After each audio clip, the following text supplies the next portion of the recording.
It's a very primeval landscape. Huge, craggly mountains, exciting ring structures from magnetic fields and stuff like that, and then, of course, the giant floating mountains. So it's very science fiction, but yet we're trying to take those very science fiction things, but kind of ground that in sort of a reality.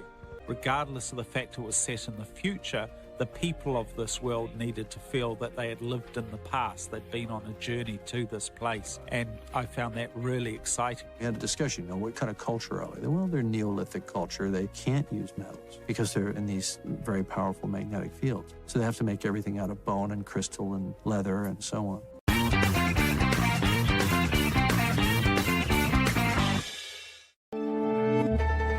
Detroit is Quantic Dream's latest project. It takes place in the near future in the city of Detroit, and it features the character of Kara that we introduced in the short video back in 2011.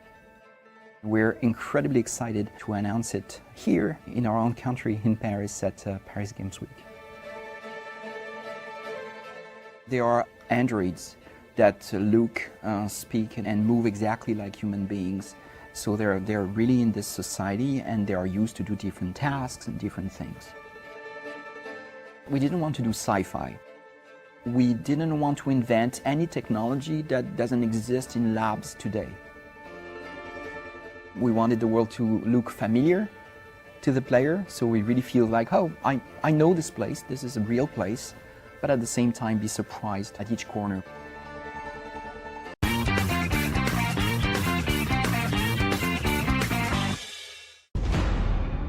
He didn't want to make a run-of-the-mill sci-fi film. He wanted something more psychological, but it was a big undertaking.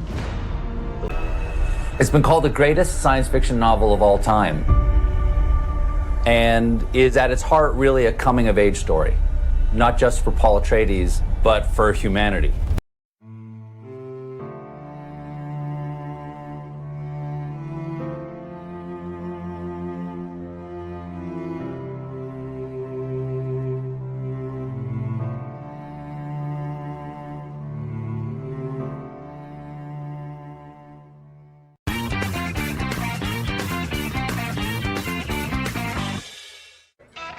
The multiplayer lounge was a curious enigma for us. That was an environment that took an enormous amount of switching, exploring, rebooting, pun intended. You want to give me a missile on someone's shoulder and have them wiping?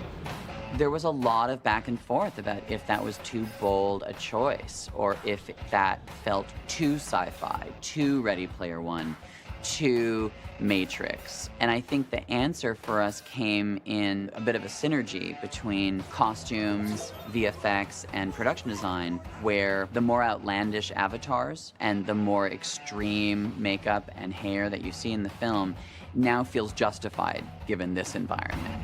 It wasn't until I started prepping Free Guy that I slowly realized, oh, this is the biggest movie I've directed. Because in a world that is a video game, literally anything is possible.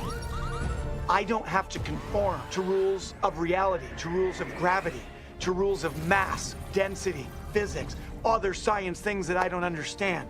It can be whatever we dream up. We want to make a movie that is funny and cool looking and filled with rad action, but we also want it to resonate just on a basic human level.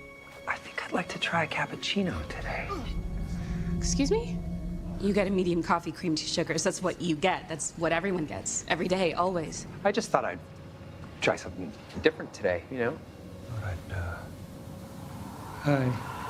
The movies that work most of all are the ones that have a big premise, but very relatable, anchored ideas and themes. So on the one hand, Free Guy is this spectacle-filled action comedy with a big idea. You're living in a video game. But at the end of the day, the movie thematically is about a kind of shift in mindset that I think we all yearn for, which is a shift to maybe my life can be bigger than what I was given. Have a great day. Maybe life doesn't have to be something that happens to me. Maybe it's something I can define. Maybe my story is one that I can rewrite.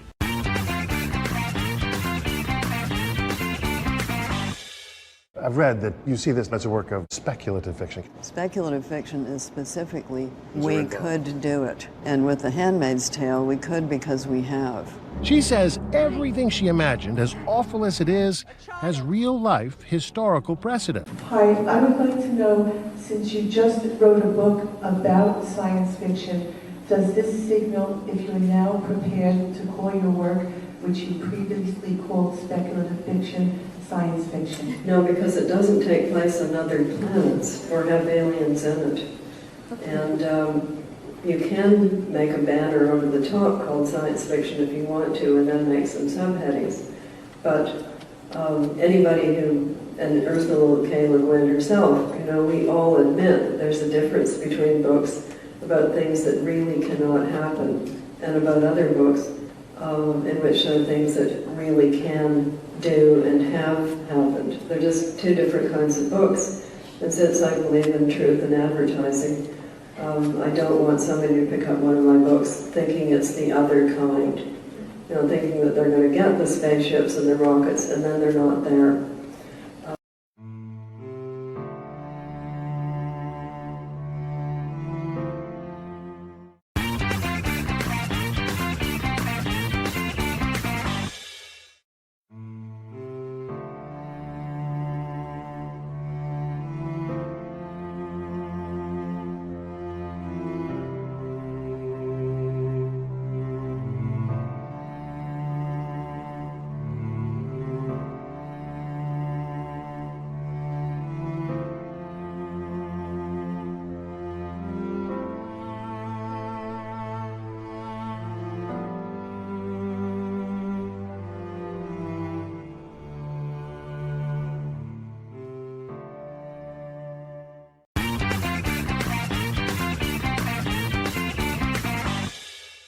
That's why I say I admired it in a way, and admired Andrew's writing. And it was kind of perfect for what it was, but it wasn't right for me. It's an odd thing, and the only time I've ever had something that I did admire, but wanted to change if I did it. And that fundamentally came down to one major sticking point for me. For me, Andrew's draft was like a brilliant speculative science fiction, almost. The script had been originally written and it was set in New York City. It was a very different tone, a very different film. If I looked at it as a movie, I thought it had to be light where he had it dark. I wanted to make it real, not science fiction. I wanted to make it just the near future, if you like, which of course it turned out to be, not that we knew that.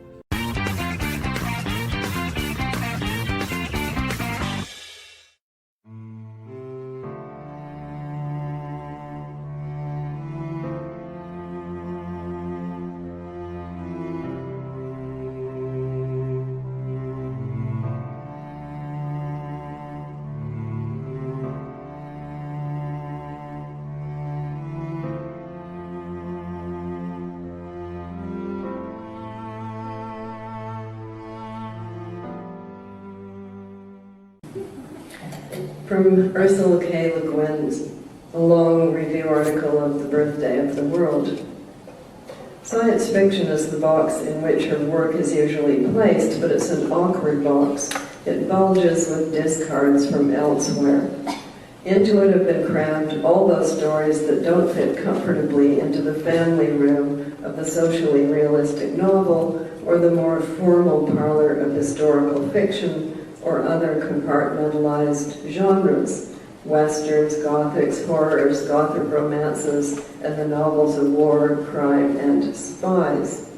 Its subdivisions include science fiction proper, gizmo-riddled and theory-based, space travel, time travel, or cyber travel to other worlds with aliens frequent, science fiction fantasy, dragons are common, the gizmos are less plausible and may include wands, and speculative fiction, human society and its possible future forms, which are either much better than what we have now or much worse.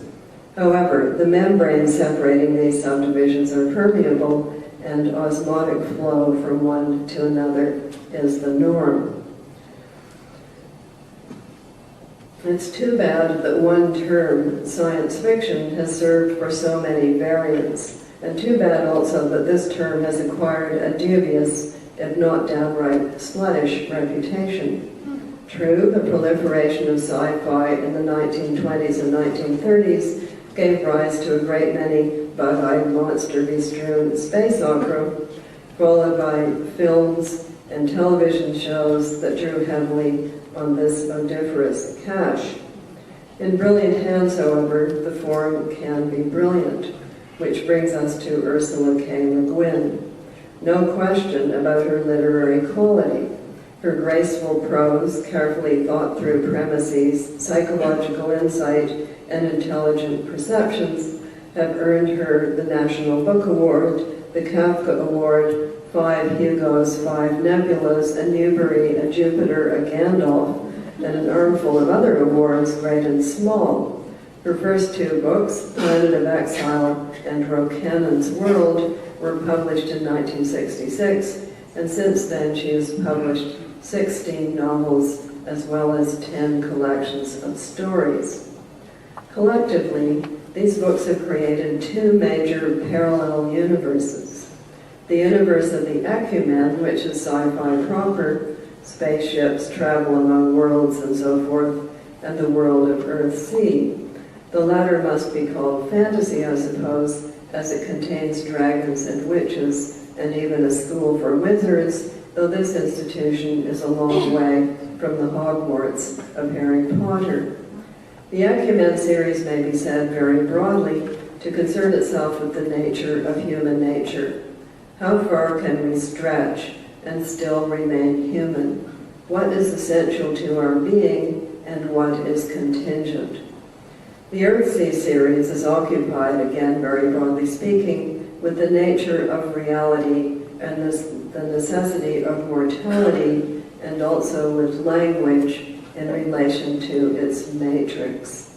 That's heavy weather to make of a series that has been promoted as suitable for age 12, but perhaps the fault lies in the marketing directors.